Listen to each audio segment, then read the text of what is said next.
गांव में एक पुराना हवेली थी जिसे सभी लोग भूतिया मानते थे। वहां रात होते ही अजीब आवाजें आती थीं। एक दिन एक युवा जोड़ा राज और सिया ने उस हवेली में रात बिताने का फैसला किया। उन्होंने सोचा ये सब बस कहानियां हैं। जैसे ही रात आई, हवेली की दीवारों से खौफनाक चीखें सुनाई देने लगी। सिया डर गई, लेकिन राज ने उसे समझाया कि ये सब मन की बातें हैं। थोड़ी देर बाद उन्होंने कमरे की एक पुरानी किताब खोली जिसमें हवेली के इतिहास की कहानियां थीं। पढ़ते पढ़ते उन्हें एक कहानी मिली जिसमें बताया गया था कि हवेली में एक महिला की आत्मा बसी हुई है जिसने अपने बच्चों को खो दिया था। रात के 2 बजे अचानक बिजली चली गई। अंधेरे में उन्होंने एक महिला की सफेद साड़ी में छवि देखी।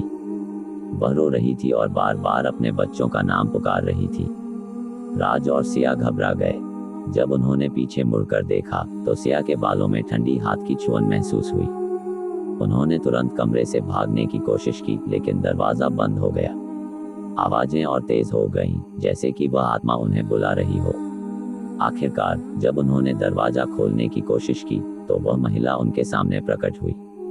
सिया ने उसकी आंखों में दर्द और खोए हुए बच्चों की तलाश देखी। वह समझ गई कि यह आत्मा शांति की तलाश में थी। दोनों ने उसका नाम लिया और उसकी मदद करने की कोशिश की। तभी हवेली की दीवारों में से एक हल्की रोशनी निकली और महिला धीरे धीरे गायब हो गई। राज और सिया ने समझा कि कुछ कहानियां सच होती हैं। वे उस रात हवेली से बाहर निकले और कभी वापस जाने की हिम्मत नहीं की।